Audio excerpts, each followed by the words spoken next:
Heroquest. Deep inside another dimension, face battling barbarians and evil magic on a quest for adventure in a maze of monsters.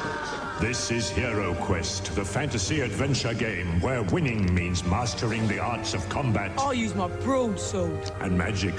Fire of wrath. Once you get into it, you'll never be the same. Heroquest. Now with 2 new adventure packs, the legend grows. Hello and welcome to another instalment of Fantastic Fights, the podcast about a middle-aged man playing adventure game books out loud on the internet. That middle-aged man is me, Hieronymus J. Doom, and this is another bonus episode made possible by the generosity of my patrons over at patreon.com/HJDoom. If you hadn't already guessed, we are delving deep into the pit of gaming nostalgia by tackling a game book based on the much beloved dungeon crawler board game Heroquest, which was released by MB Games in collaboration with Games Workshop in 1989. This game book, titled Heroquest: The Fellowship of Four, was written by Dave Morris and released by Corgi Books in 1991, when the game was at the height of its popularity. Children up and down the country were sending heroes on quests in dungeons and using dice to tangle with monsters from goblins and orcs to chaos warriors and the mighty gargoyle. It was a simple enough game, crude by the standards of the role-playing games and war games that inspired it, but there was still plenty of fun to be had from delving into the darkness with some friends. Heroquest holds a special place in my heart. There's a lot of reasons I ended up as a gamer, but it would be remiss of me to miss out this boxed game that I played a huge amount when it first came out. I think the miniatures from Heroquest were the first things I ever tried to paint, with predictably poor results. These days I can paint a model fairly well, and that journey started with Heroquest. So when a friend of the podcast, Stuart Lloyd, sent me a vast number of game books to cover, I was immediately grabbed by the idea of doing the Heroquest books, which I missed out on at the time. So thank you very much to Stuart for making this episode possible. The book is organised a little differently. There's a novella, The Fellowship of Four, taking up the first half of the page count, and a short game book called In the Night Season, taking up the second half. This is similar to Dave Morris's Knightmare game books, one of which we covered way back when. So the first part of this episode will be a review of the novella, and then we'll play the game book. Let's get into it. The plot outline for the Fellowship of Four is dead simple. There's a sleeping dragon that can bring about the end of the world if it wakes. A powerful wizard has already failed to stop the evil cultist determined to wake it up, and now 4 heroes, a wizard, a warrior, an elf and a dwarf, must put aside their differences and team up to succeed where the arch-wizard has failed. We get a chapter from the perspective of each of the heroes, giving a little of their backstory and character and how they wound up meeting each other, before the final section goes into detail about their quest to save the world. It's all done and dusted in 100 short pages. It's also great fun. Fitting a compelling narrative into a space this tight takes real skill. And Dave Morris does a fantastic job of making sure he hits all the beats in a way that's clear and also exciting. He manages to give each of the protagonists a clear identity and backstory. Fortunato the wizard is a gambler and a drunk and something of an egoist, but he provides the driving force for completing the quest. The warrior Asgrim is very much a classic barbarian obsessed with battle and honour. The elf Aldernus and the dwarf Anvil are much less concerned with the desires of humans and are initially reluctant to join the adventure. They're all broadly sketched, but they all feel distinct and they've all got their own history and motivations. You won't be surprised to learn that a dwarf is motivated by gold and that the elf regards the doings of mortals as a bit beneath him, but both are nicely presented, and I really enjoyed seeing the team come together as they face death and gradually begin to respect and rely on each other. I generally like stories where a small team of misfits comes together and discovers that they're stronger together than they ever were as individuals. My favourite superhero comic, insofar as I have one, is probably Fantastic Four, and Guardians of the Galaxy was the only bit of the MCU that I enjoyed without qualification. I've also no real problem with cliché if it's executed well, and Morris executes it really well here. Every character's backstory has threat and cliffhangers, and let's give you a little example from the very opening of the book. 1. The Wizard's Tale. I am falling, plunging out of the sky like a stone. None of my spells can save me now. For all my knowledge and cunning, I am helpless. Last night I learned that the whole world was in jeopardy and launched myself on this mad quest to save it. Alas, the arrogance of youth. Now I cannot even save myself. I can only wait through a long moment until the ground comes rushing up and smashes my bones like a giant's fist. With my cloak snapping about me, I go tumbling down towards a forest which, even from this altitude, spreads as far as the western horizon. From the east, the dawn rises in streaks of burgundy and bright gold, glittering above the grey-green pane of the sea and fading into the lavender gloom of the sky. Faustus flaps above me, caught and blinded by a shaft of sunlight like a butterfly on a pin. I say above, but one of the more remarkable features of my predicament is that up and down have ceased to have any meaning. At this time, with gravity my most deadly foe and surely soon to be my executioner, I am oddly free of any sensation of weight. The only force I can feel is the tug of my cloak, whose snapping folds, caught up by the rush of the winds as I fall, seems to be striving vainly to hold me aloft. I am afforded the leisure to contemplate all this thanks to the spell of Extended Instant, a meditational cantrip which I invoked as I began to descend. It protracts the seconds, so that in these last moments of life I can drink in details that I might otherwise never have noticed. In reality, it may take no more than a dozen heartbeats for me to drop out of the heavens and crash to my death between the black tree trunks, but owing to the cantrip that time will seem like an hour. Such a curiosity. To be caught between sky and land, between mortal panic and languid reverie. I let my thoughts stray where they will, and perhaps inevitably they return to the events of just a few hours ago. How could I have guessed then that they were to be the last few hours of my life? You can see just from that small section that Morris is making use of several techniques to hook the reader and keep them invested. He's started in the midst of the action to draw the reader in. He's using the present tense to increase the sense of jeopardy. And he is using a flashback to explain how the character got into this predicament, filling in their backstory with the promise of the resolution of the cliffhanger dangling in the background. And each of the characters will have their own danger that they need to face, and that keeps the story interesting. But Morris varies how that danger is presented so that it doesn't become repetitive. The warrior's story, for example, is more of a self-contained narrative, while the elf's story is more about overcoming problems in the present than looking back to problems in the past. The final adventure they go on is a dungeon crawl, and it's necessarily brief, but Morris makes sure to give each of the characters a time to shine in the adventure. When word count is at a premium, you can do a lot worse than simply make a list of everything you want to get in and then write connecting material that hits all those beats and just see where that puts you in terms of your total word count. Writing to this kind of brief usually requires a degree of planning. Unless you're a really seasoned hack, you can't just start and trust that it'll all come good.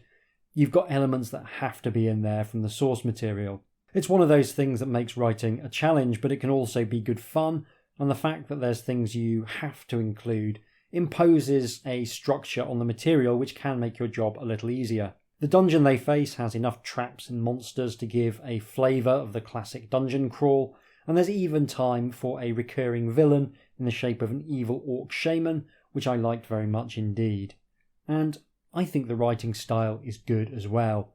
Morris generally keeps things clean and direct, but he takes the opportunity to throw in some unusual words from time to time. It was something that I always really loved when I was reading fantasy fiction as a child, the archaic words that I didn't know and would have to either look up in a dictionary or infer from context. It doesn't stop the flow of the text, but it does test the reader a little bit, and that's always a good thing in my book.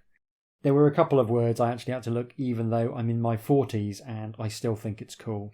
At the end of the Fellowship of Four, we've got a party of adventurers that we can feel as though we know fairly well.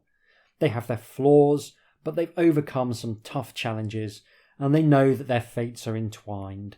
It's the perfect setup for an adventure, and a fairly neat guide for coming up with a character's backstory if you wanted to do some tabletop role-playing in the future after playing through this gamebook.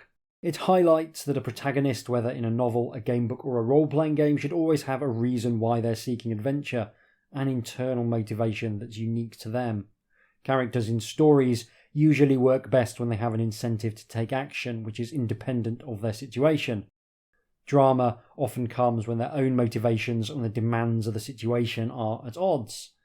Glory, revenge and money are all fine motivators, but I quite like the elf's thing where he's trapped in a somewhat transactional view of the world, whereby he has demanded payment for a service he's rendered, but by those very same rules he later comes to owe a payment of his own. This allows him to be a slightly reluctant adventurer at the start, which adds a little touch of cynicism to the group, which is always welcome. Okay, with the introductory novella out of the way, let's look at the rules. There are a lot of rules for this one. Some might say that there are an unnecessary number of rules for a 135 section adventure, but Morris has done a great job of porting as much as possible from the board game to the game book, even though he doesn't have access to the special dice that come with the box set. Combat is fairly simple. Roll a d6 and try and get equal or less than your character's combat score. Succeed and reduce your opponent's body by 1. Anyone who loses all of their body points is dead. You can also try and parry instead of fighting. If you do that, you roll a d6 and a score of a 1 or 2 negates all damage that turn. You also get 2 other stats, mind and speed, which I think are fairly self-explanatory. These can be tested in the same way by rolling 1d6 and trying to get equal or lower than your score. With 4 characters, you also need to take account of your party order, because this will govern how fighters pair off in combat. If you have a party order of barbarian, dwarf, elf and wizard, and you run into 3 orcs, they will pair off with the barbarian, the dwarf and the elf, and it'll leave your wizard safe from sharp things and free to cast spells or write the great American novel or just wander off. Obviously, if one of the party members dies, the wizard will have to break off from whatever he's doing in order to throw some hands. Characters can carry a limited number of items, 3 for the barbarian and the dwarf, and 2 for the wizard and the elf. They all start with at least 1 item, so encumbrance will become a factor if you find more than a couple of trinkets on your journey. Then there are the spells. The wizard gets 9 and the elf gets 3. Cast them once and they are gone. The spells replicate all 12 spells from the basic Heroquest game, which is nice, but I think maybe needlessly complicated. They are split into 4 elemental schools, which do more or less what you might expect, with fire being direct damage, earth being protection, water having a healing spell in it, and so forth. There's a movement spell, which is resolved by looking up the spell, and it asks you whether you've cast it at any of, I think, 3 specific sections. And if you have, then the spell points you to go to another section, otherwise the spell whiffs. I think that's quite a fun mechanic. It's a sort of halfway house between asking you in the text and having a hidden section. You have to guess whether the spell will be useful from textual clues and then check to see if you're right, but it has the advantage that if you want to cheat, you can simply write down the sections where you can use the spell if you're not a fan of the old guessing games. Great little mechanic, very easy to implement as intended, also very easy to cheat on. 2 things I love doing. I think that's more or less everything. I'll explain anything else that comes up as we go along. My party is assembled. They are taking the classic marching order of barbarian, dwarf, elf and wizard. So let's play in the night season, part of Heroquest, the Fellowship of Four. Your travels have brought the 4 of you to Knocklaw, an eldritch country beyond Blackfire Pass. It was from west of this wild wasteland of fells and fens that, in ancient times, the king of the dead sent his legions against the living. Fortunately, he was defeated by heroes of that bygone age. There are those who say he lies buried in the heart of one of the granite tors that you can see thrusting up from the barren moorland. You turn away from the window, preferring the cheery warmth of the inn to the bleak moonlit landscape outside. As you sup your ale, however, you cannot help noticing how quiet it is in the tap room. None of the locals seem at all curious about you, even though it must be rare for them to meet people from more than a few miles away. Rather than ask you about your adventures, they just sit in silence, staring morosely into their mugs. The door bangs open, and entering along with the cold and autumn's dead leaves comes a tall old man in a shag coat. He forces the door closed against the rush of night wind, and then crosses the tap room to converse in low whispers with the landlord and some of the elders. From the sighs and grim shakes of the head, you deduce that some very weighty matter is being discussed. Eventually, the tall fellow fetches a cup of mulled ale and brings it over to stand by the fire. He looks chilled to the bone and deeply worried. Do you want to ask him what's going on, or would you rather mind your own business? Well, as we all know, I am a naturally contrary person, and I do enjoy trying to refuse the call to adventure whenever it's possible, so I am going to try and mind my own business. If you have not even got the gumption to get involved when you see there's something wrong, how do you even expect to be heroes? Obviously, you would rather just stay by the comfort of the hearth with your beer. Perhaps later on in the evening you'll be so daring as to risk a game or two of darts. It's clear you are not cut out for swashbuckling, and so your adventure ends here, before it has even begun. So, an immediate end to our adventure. That might be the fastest yet, thanks to the incredibly tightly written and short introductory section. I'm oddly pleased about that. Obviously, Sausagy Finger bookmark rule is in full effect, and we'll go back and we will ask the fellow what is going on. At your invitation, he eases himself onto a stool beside your table and introduces himself as Douse the Glim, a local wise man. In my younger days, I used to sort out messes o' troubles hereabouts, he tells you. These days my old bones creak too much, though. So, you ask, what's all the commotion about tonight? Oh, a bad business, and that's the truth, he says solemnly. He gives his cup a lugubrious look and then adds, Have you noticed what a poor, lonely sight an empty ale mug makes? Do you want to buy another mug of ale for him? The dwarf must agree to this since it's his money. I guess we do. Bonus points to Dave Morris for getting the old man out the way early doors as well. That's always nice to see. It's kind of cool to play up the fact that the dwarf is the only one with any actual cash on him. He's got 20 silver pieces as one of his items of gear. Ah, 'tis true, gentlefolk you are, says Douse as you call the landlord over to fill his cup. The dwarf should cross off 1 silver piece, which leaves him with 19 remaining. After he has taken a thirsty swig, he starts to tell you the tale. It is the poor milkmaid Perdita from the village, you see. She's been spirited away, and there's no doubt she'll have been taken to the old manse that lies far out over the moor. It was the home of grim Dugald, a black-hearted a devil as ever wore a man's face. Since his death, not a soul has been there and come back to tell of it. Now it's the haunt of goblins and dead things. Surely the villagers will band together and attempt to rescue, you say. He shakes his head and sighs. On any other night, perhaps, we might reckon on a handful who are brave enough.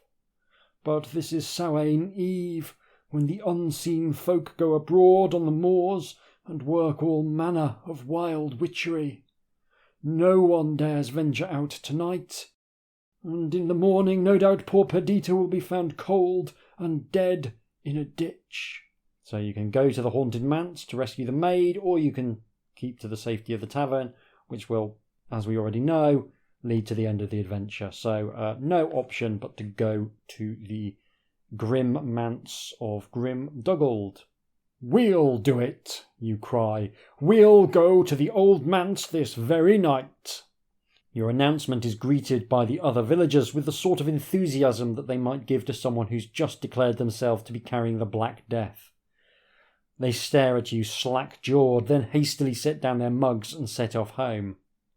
As each of them passes your table to get his coat from the pegs by the door, he gives you a grave look and crosses himself before scurrying out. So apparently this is a world in which Catholicism is alive and well.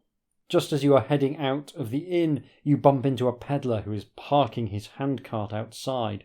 Do you want to stop to talk to him or hurry past and head out to the moors? I grew up in Yorkshire. I love the moors. But I think I will refrain from wandering on the moors without a hat and talk to this peddler instead. He has just arrived at the inn, having dawdled somewhat in setting out this morning from the last village where he was staying. His route brought him over the moors, and he has spent the last few hours travelling in gathering darkness. He has a drawn, pale look about him, like someone who has seen a fearful sight, and is obviously keen to get himself a warm drink. He is reluctant to waste time talking to you, so decide carefully what you will say to him. So we can either ask him what he saw out on the moors. Is it going to be a big black dog? That would be the classic. Would you like to ask him the best route to the old manse, or ask him what he has for sale? I'm going to ask him about the moors because I'm curious to see if Dave Morris is going to do a big black dog. "A ghastly thing," he replies in a trembling voice. "First I heard the notes of a hunting horn, but who would ever be out on the chase on Samhain Eve, I thought, with not even a clear sky of moonlight to light their way. Then I heard what I took to be the baying of hounds, but an earthly sound it was, like the howl of wind heard in the chimney. At last I saw them, a horrible sight to make your blood run to ice. The hounds came in a pack all headless, with their barks howling through the gory holes of their necks. The beaters were capering hellions with the hindquarters of goats and faces that could clot cream. And finally I saw the huntmaster on his horse, a great roaring black-bearded villain he was, and though I never before laid eyes on him, I knew it was the likeness of Grimduggal dead in his grave these 30 years or more." "How did you escape?" you ask breathlessly. "By the skin of my teeth.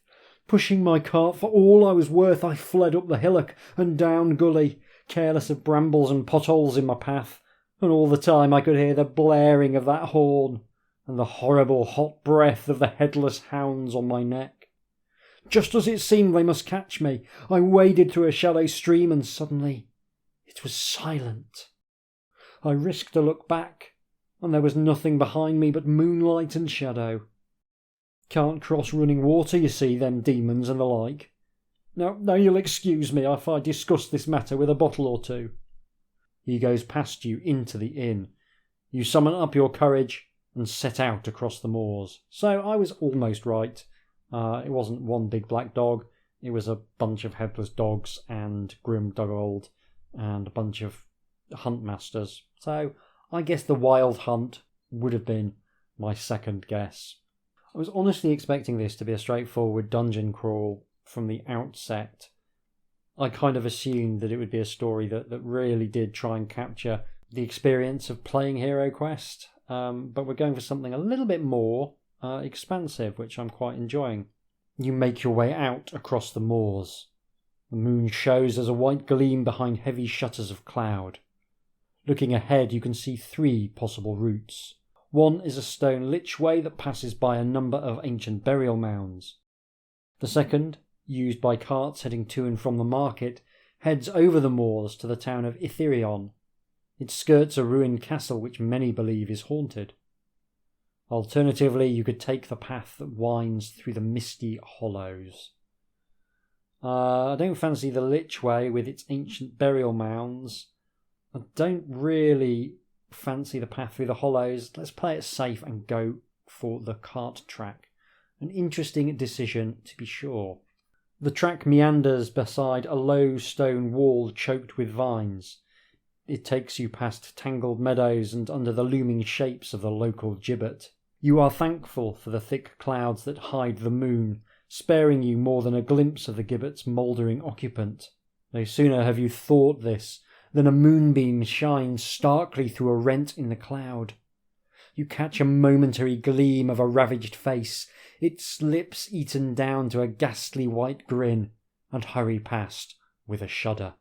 Eventually you catch sight of the castle atop the rise of a hill, a jagged shadow against the grey light of the moon. A sound comes down to you on the wind. Could it be the clash of steel faintly ringing from inside the ruined keep? Do you want to go and investigate or pass by incuriously? I will go and investigate. You make your way up the hill to the castle. Passing between the shattered pile of stones that was once the gate tower, you emerge into the courtyard. Grass and clumps of heather poke up between the cracked and tilted flagstones. The walls have tumbled in, and the proud towers have become craggy stacks. Bathed as it is in the cloud-fretted moonlight, the scene strikes you as melancholy and dreamlike. The lineaments of ancient glory. The unmistakable ring of swordplay startles you out of this reverie. A sudden motion catches your eye. You turn to see two knights in the middle of the courtyard smiting at one another with heavy two-handed swords. Both wear armour of a very old style. One has pale trim on his ebon cuirass and wears a light cloak. The other is dressed in a black tabard over a coat of silvery mail. Their faces cannot be seen because of the beast-like visors of their helmets. It is lovely, the writing. I do enjoy how many archaic words Dave Morris likes to use in his prose. Something that works especially well when you know you've got to keep to a tight word count. Really adds to the sense of adventuring in a fantasy world for me. But do we want to interrupt them or just let them carry on battering seven shades out of each other? We'll go and interrupt their dispute and find out what's going on. You see, once I've actually had the opportunity to refuse the call to adventure, thereafter I am enormously happy to continue and take every opportunity that's put before me. Their sword strokes are delivered with great ferocity, sending metallic knells reverberating around the ruins. But between each clanging exchange they reel back to rest on their weapons, sucking the air into their lungs with sobs of raw fatigue. It seems they must have been fighting for a long time and are mortally weary. Their battle has become a contest of stamina as much as skill. You move closer. As they become aware of your presence, they move apart and stop fighting. Leaning on their swords, they raise their visors and watch you. Their faces are pale and soaked in sweat, and so alike that they could be brothers. Who do you want to speak to, the one in the pale coat or the one in the dark coat, or step between them and address them both together? I feel confident I'm going to try and address them both together. You advance to stand between the two knights.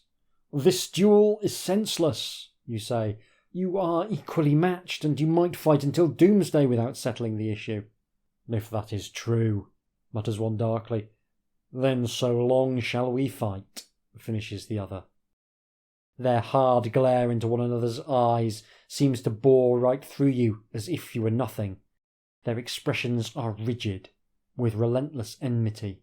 Guided by a tacit signal, they both start to lower their visors, ready now to renew the fray. "Wait," you cry, throwing up your arms in protest. Do you want to try and convince them that the duel is unnecessary, or would you rather take sides in the matter? Let's just take sides. That seems like the weirdest possible thing to do. Much to your surprise, neither of them appreciates your interference. "Do you suppose I need the opinions of a stranger to champion me?" demands the knight you have spoken up for. "It is no business of anyone else," the other snorts at you, pointing his sword in a menacing way. "This matter is for the two of us to settle according to proper custom." You do not like the way they are looking. Every drop of the poisonous hatred that moments ago seethed between them is now directed at you. Do you want to fight them, or do you want to retreat? I guess we'll leave them to it. This feels like it's going nowhere. "Run then, you craven dogs," snarls one. "May heaven blight you for your cowardice." The night's curse falls on you like a pall. Even as you flee from the haunted ruins, you know that the accusation of cowardice will linger with you for a long time to come. Each player must attempt to roll equal or less than their mind score on one die.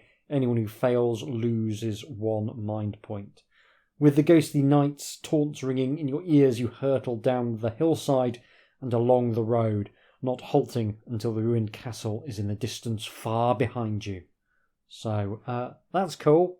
I'm quite glad that they are revealed to be ghosts. That makes a lot of sense to me.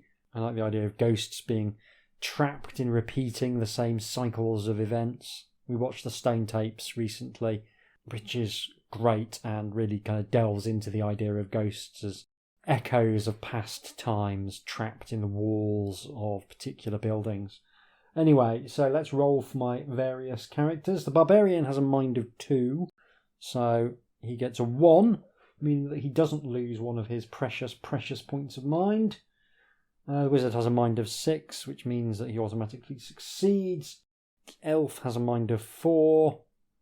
He rolls a 4 and succeeds, and the Dwarf has a mind of 3.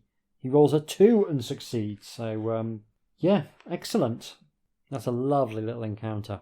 At last you arrive at the deserted manse of the infamous Grim Dugald. It seems you have already had as harrowing a night as any you can remember, just in crossing the bleak moors, but your perils are far from over yet. You look at the darkened manse with its high gables, gaping window sockets and shroud of ivy, and the feeling of foreboding makes you shudder to your core.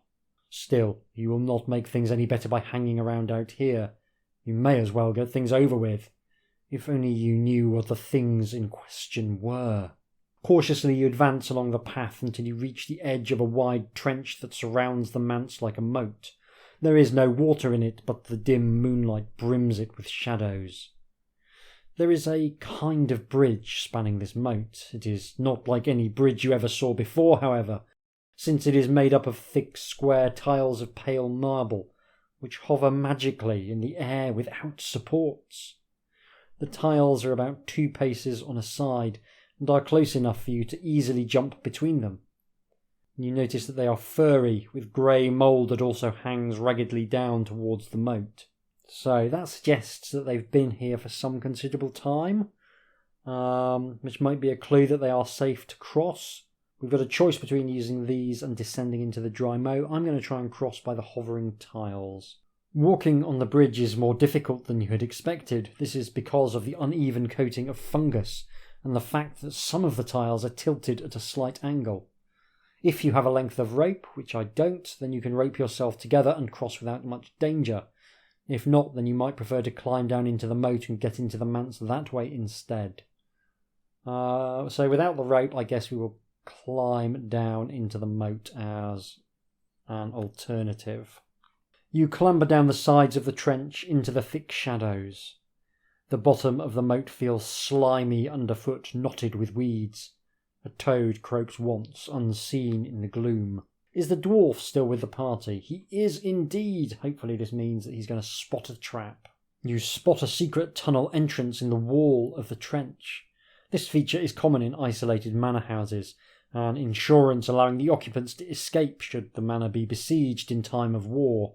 You make your way along the tunnel until it widens out into a flight of stone steps. These bring you up inside the manor, where you emerge via a concealed panel below the main staircase. Cool. Always nice to see the dwarves' ability to spot secret passages get a outing in a game book. Might be fun to do a game book with a dwarf as the protagonist and just come up with endless reasons for the canonical skills of dwarves to be important. You step into the dilapidated entrance hall. Your first impressions is of cobwebs and dust. The second impression is less favourable. Rats, startled by your arrival, emit frantic squeaks and go scuttling half-glimpsed into the darkness. You gaze up at the long sweep of the stairs. Under the grime of ages, a succession of nefarious faces glower from the portraits on the walls. Each looks more depraved than the one before, until your eye comes to rest on what must be the likeness of Grim Dugald himself. You cannot even begin to imagine what twisted desires and rank indulgences could have formed those gross features. The hot jowls, the obscene smile and the stare brimming with cruel delight.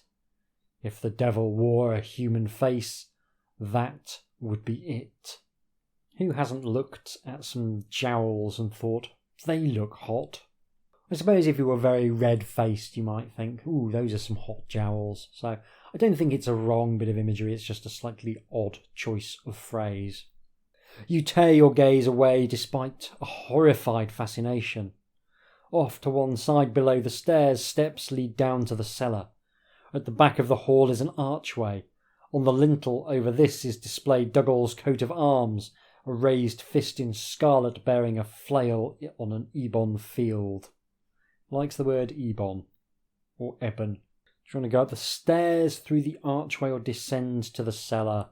I'm going to go down to the cellar on the off chance that there's some wine down there. Rickety steps lead down to a cellar whose frowsty, dust-filled air almost makes you choke. Frowsty is exactly the sort of word I would have had to look up as a child. Great use of frowsty.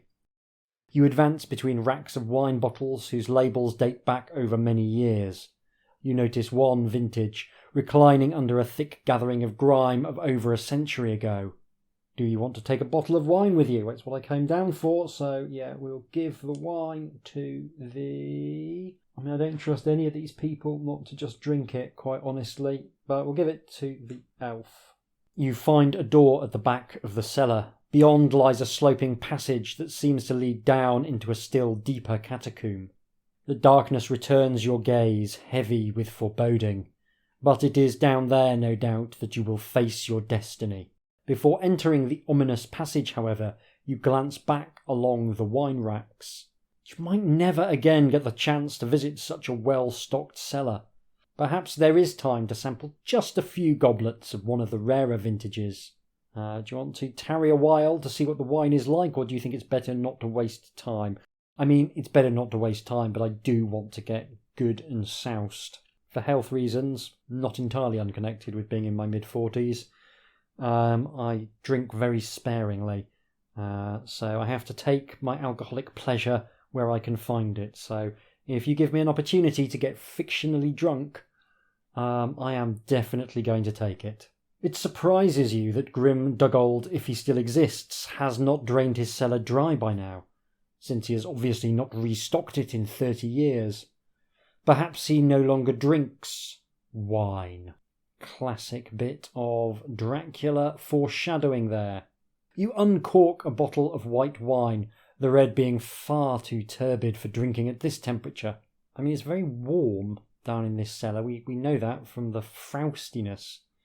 I'm not sure I want warm white wine, but hey-ho. It is pale yellow in colour, like autumn sunlight, and has a rich, fruity aroma.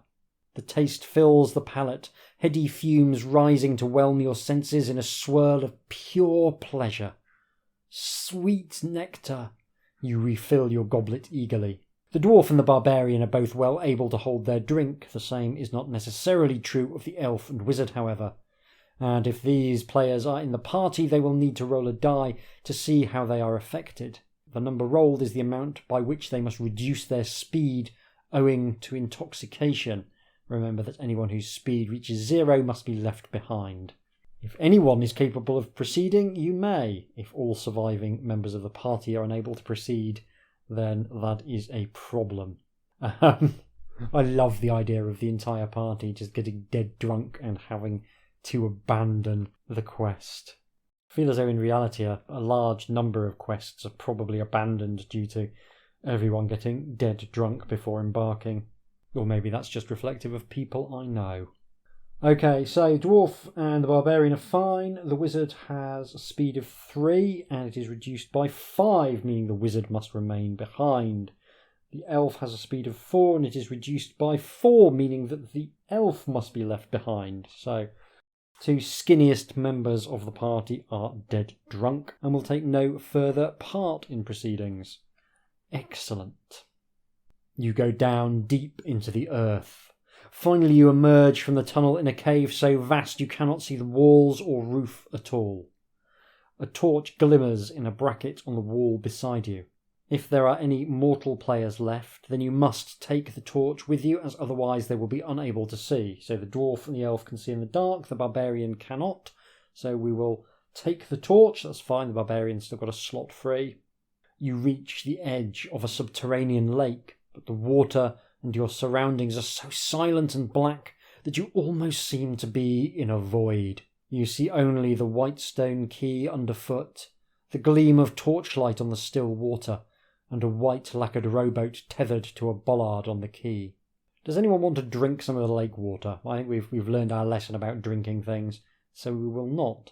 We'll just get in the boat and start rowing. The oars fall almost without sound into the opaque waters. You drift out from the quay surrounded by an eerie hush. You have not been rowing for long when a landing stage comes in sight. This is also of white stone like the quay from which you set out. It is completely surrounded by water. In the middle you can see a small shrine like the shrines of pagan times, consisting of a marble dome supported by pillars carved into the shape of human figures. As a tasteless and gruesome embellishment, the figures are depicted bound in shackles as though being stretched on a rack. You cannot see clearly into the shrine except to tell that there is something large resting on the altar stone.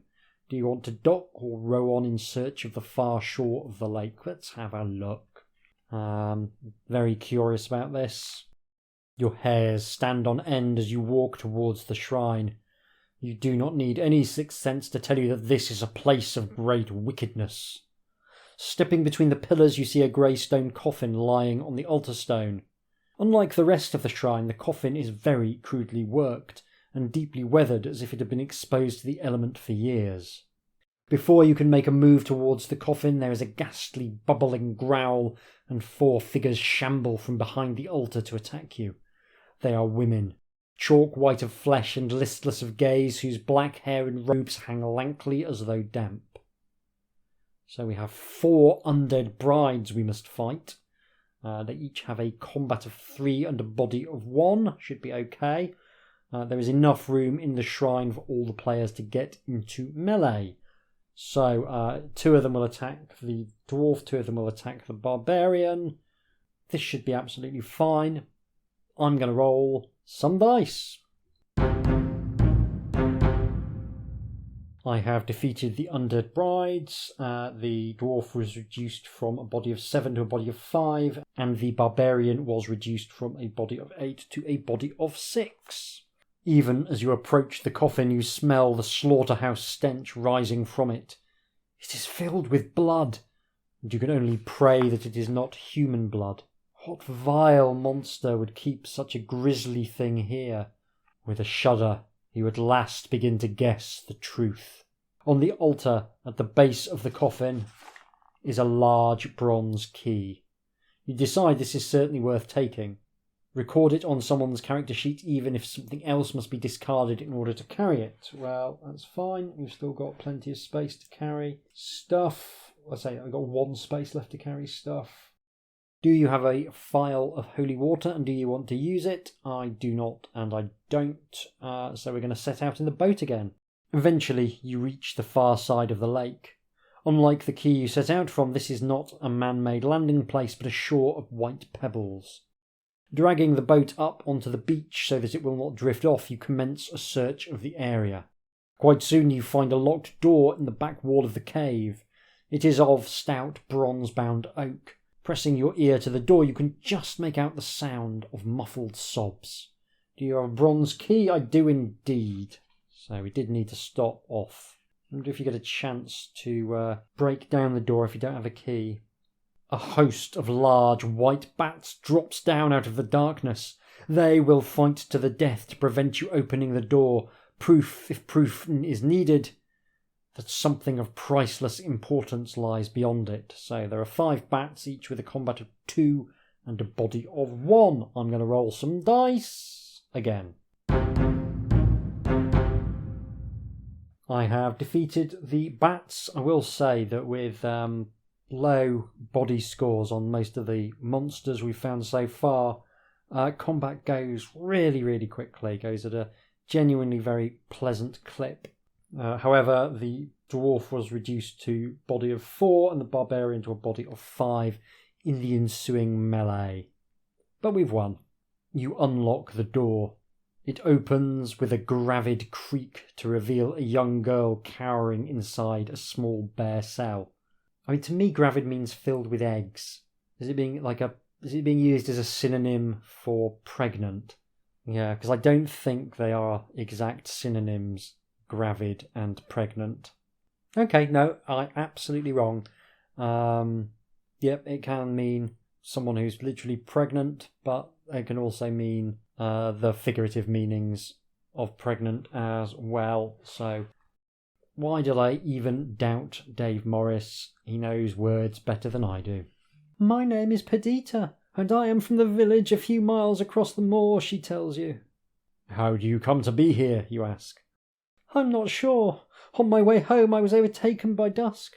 Since this is Samhain Eve, I quickened my step, but just then I saw a tall shadow of a figure lurking amongst the trees by the side of the road. I crossed over and hurried on by the other side, but I hadn't gone far before I saw the figure again, somehow ahead of me still. I began to feel very frightened. I lost sight of the figure as I backed away down the road, then suddenly I bumped into something large behind me and I was seized. That's the last I remember. Realising this is no place to hang around, you take Perdita to the boat and row back across the lake. Ascending through the cellar, you emerge into the entrance hall of the manse once more. If you were going to breathe a sigh of relief, however, that was premature. Someone is here waiting for you. Grim Duggold stands in the gloom of the hall. He has been waiting for you. His flesh is the colour of candlelight, and other world energies have swollen his already huge frame until his head almost scrapes the rafters. His eyes, 2 icy pebbles in the mistletoe bush of his beard and hair, roll horribly, and as he sees you, his growl of hate is like the howl of a hanged man. Do you have an item you want to use? Unless he's got a weakness for white wine. No. No, I don't have anything that'll help. Do you have the code word Carfax written on your character sheet? I do not. Grim Duggold was a monster even when he was alive, but the weaknesses of the flesh have been stripped away, and he is now nothing but the quintessence of evil.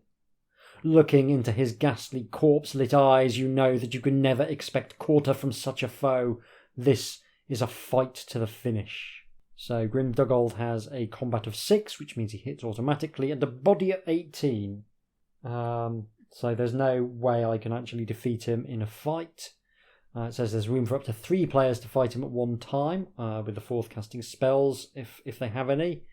The Sword Wraith Reaver will inflict double damage, which would be handy, but still probably not enough to keep everyone alive. So there is the option, however, to flee, which is what we will try and do. Gasping for breath, you chase in a blind panic across the moors.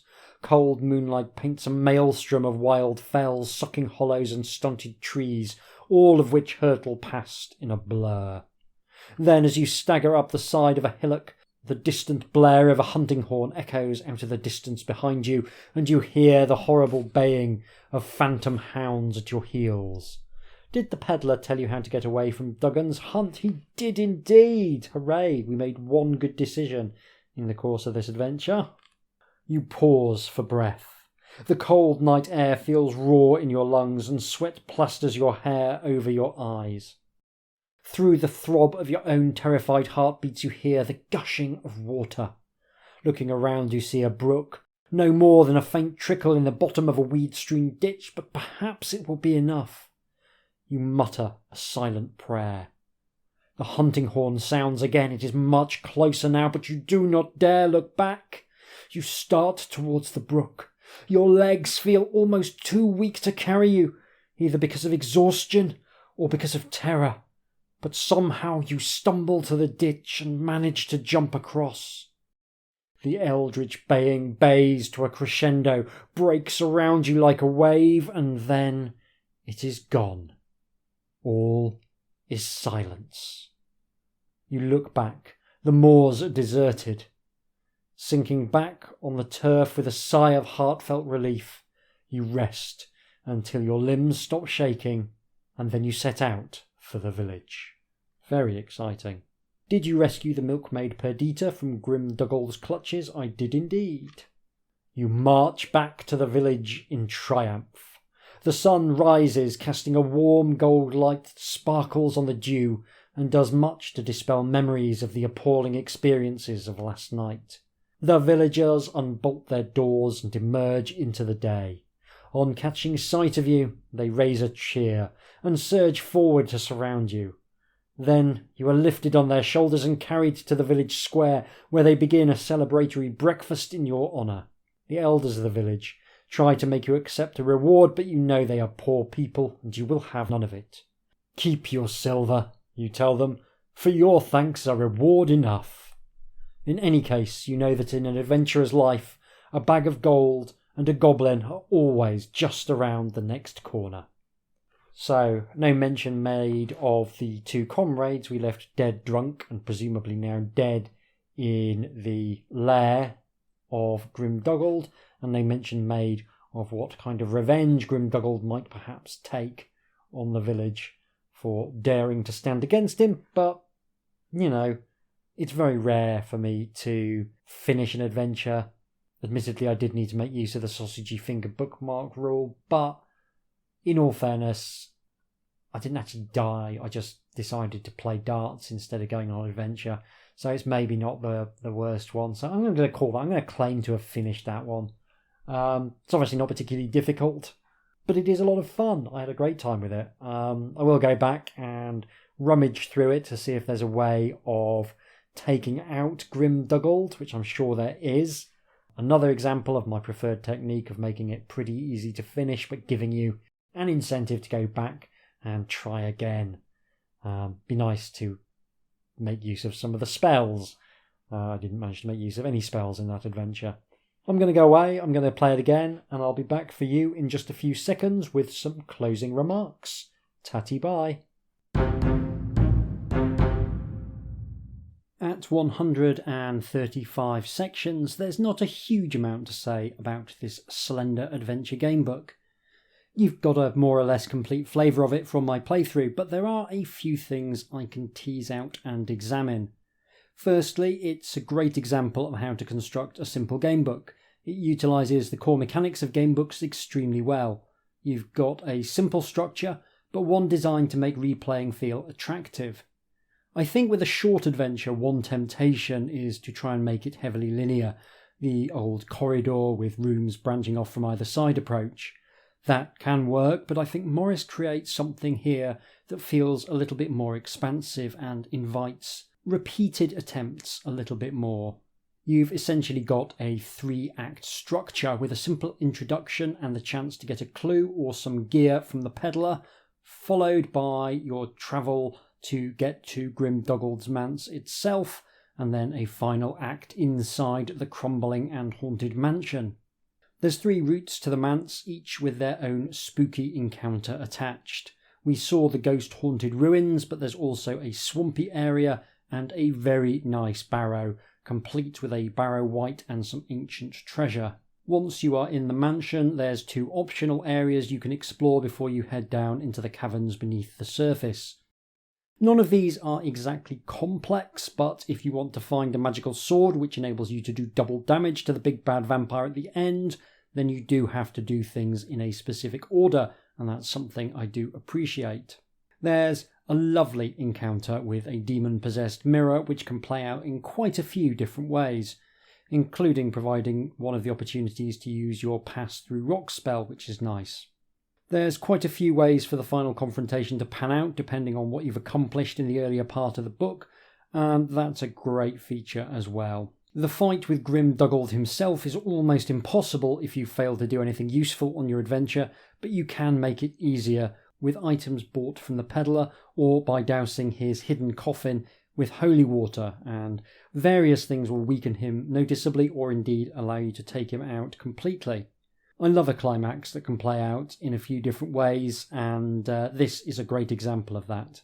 It's especially impressive doing so in such a cramped number of sections. In terms of systems, there's arguably too much going on. I'm not convinced you need speed on top of body, mind and combat as a stat, and there's definitely too many spells to track for it to feel easy. The additional parry rules feel entirely surplus to requirements as well. It is nice to have the option to try and keep your wizard alive, but in practice I never came across any time when I actually needed it. The book isn't too challenging from a fight's perspective, especially if you remember to use your spells, but I did come away from most fights having taken at least some damage. As a combat system, it's less compelling than the core fighting fantasy approach, but Morris has done a really good job of balancing it, and the fights will always cost you some resource or other. Because it's easy to have both monsters and player characters hit on the same round, you don't get the fighting fantasy thing where some fights might just as well not have happened. In fighting fantasy, sometimes a weak monster is just really going to struggle to ever land a hit on a player with high skill. And here, even if there are monsters with low combat scores and low health, the fact that there's usually 3 or 4 of them means that one of them is probably going to get a hit in before you finish them off. And there's a neat thing that happens with this in the way Morris has designed the fights. He's built them mostly around multiple creatures with low body scores. As you take the monsters out, the amount of damage you take reduces, which feels really nice. It gives you a sense of progressing in the fights. As you take out monsters, less damage is coming in, and that feels like you're accomplishing something each and every round. It is something that you can also do with the fighting fantasy system as well, but it's nowhere near as well set up for it. I've done it once or twice in a game book, but I think it works best here, where your character's combat skill and the enemy's combat skill are independent of each other. There's a little bit more bookkeeping with having to remember what you rolled for your combat strength and then what each of the enemies has rolled for their combat strengths for fights involving multiple monsters in fighting fantasy. That's just not as smooth as it is here. I think I still prefer contested rolls over the I attack then you attack system. It always feels a bit to me like we're fighting with our eyes closed and just swinging wildly at each other and hoping for the best. But the system is perfectly functional and doesn't throw up any weird surprises. Might be basic, but basic systems which work are a nice thing. The spells are all fine as well. They'll give you the edge in some fights. They can speed up fights and stop you taking damage, but it's the pass through rock and sleep spells which are the absolute highlight. It's an odd system whereby you decide to use the spell, then check the spell description to see if you're on a section where the spell will do something, but in practice it works fine. There's something wonderful about getting to the fight with the bats before the prison cell and thinking, I wonder if I could send these bats to sleep. Then checking the spell description and finding you can indeed make them take a nap. That has the advantage that you don't have to kill any bats if you do that, and personally I love bats. They're just little hamsters that have learned to hang glide. I just find them delightful. The same is true for the pass through rock spell. There's one obvious place to use it which is heavily telegraphed, but there's also one location where it feels particularly spicy. It's one that most players won't even find since it requires the wizard to be at the front of the marching order, but it enables him to escape from a trap, and spotting that was probably the highlight of my entire time with the book. The party mechanics are fine, but having a party always feels a little bit odd to me in a game book. It distances me from the action when I think that the you, which the second person prose is addressing, is either a corporate identity, somehow made up of all of the different people in my party, or it's casting me as some sort of weird puppet master who makes these characters dance to my particular tune. I think mechanically having a party adds a lot. It adds a degree of complexity to the game, particularly in terms of combat interactions, and it mirrors the fantasy gaming trope of the adventuring party very nicely. But the fact is, the book doesn't know how many of the party are alive at any one time, And that creates a sense that these adventurers are extremely callous about the deaths of friends and comrades, since they never mention them. If you build the narrative in a way that's consonant with a lack of concern for dead party members, that's one thing, but it sticks out like a sore thumb when you're doing a favour for some villagers with no real expectation of a reward. And it's a problem because gamebooks stop working if the book doesn't have any way of knowing whether significant events have happened. On a mechanical level, it's not too bad. You can check whether the dwarf is still alive when his skills might be called upon, for example, but from a story perspective, you kind of have to ignore it for the most part. Much as I like parties from a design perspective, I think they create a lot of problems from a narrative perspective, and we've seen that in the recent Legendary Kingdoms book we covered a few months ago. If I was going to do a party, I think I'd want to organise it by having the player represent only the leader of that party and have the other members feel more like NPCs than people under direct control. And I'd probably track dead party members with keywords so that I could throw in a few narrative moments to take account of the loss as well. Running across people who used to know dead party members is a good way to remind the reader of the emotional as well as the practical cost of ending a life of adventure all too soon, especially if that little reminder doesn't lead to anything particularly important if the party member is still alive. It would just give the emotional moment its own time to shine. In terms of the book's overall vibe, I was slightly surprised that it wasn't trying to stick closer to the aesthetics of the board game. I was expecting dungeons and orcs and that sort of thing, but I can't complain at all about what I got. On reflection, it is probably the right decision to do something that the board game can't, since a dungeon would probably have felt like a somewhat subdued attempt to capture the board game's feel, rather than something that pushes the concepts into new space, which is what this does very effectively. I also very much like how efficiently the adventure gets started. That's something I think fighting fantasy books could stand to have emulated more. The attraction of a gamebook is the ability to make decisions, and wading through pages of turgid backstory doesn't highlight the unique features of a gamebook at all.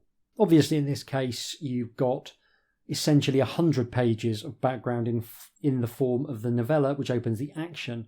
But when we begin our adventure, we are very much starting on a new adventure, one that is not directly linked to the events of the novella, except in terms of how the party met each other.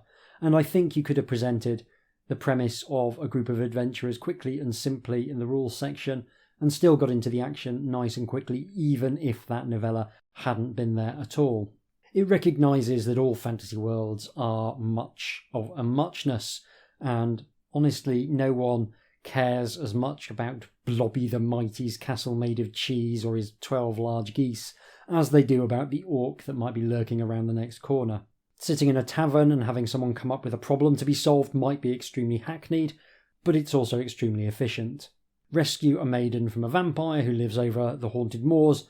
That is all the introduction to the action I think you really need. It focuses on what I, as a player, care about in the setting, rather than a bunch of stuff I don't, like the doings of people and institutions that I'm never going to meet. I'm probably going to have an amnesiac protagonist in my next game book, which is also completely hack, but again, that will allow me to drop the player very quickly into the action, and I think it's worth doing hack stuff if the benefit you accrue from it is worth it. So that is the first Heroquest book. We will be covering more of these in future episodes. I have to say I've very much enjoyed it. Dave Morris is a great writer, and the novella at the start was much better than I expected. The gamebook is simple enough, but it all hangs together beautifully, and even if it doesn't take long to beat, it's been designed to allow for replayability in order to find lots of little secrets along the way. It's just a really good time, worth picking up if you see it for cheap. That is all for this episode.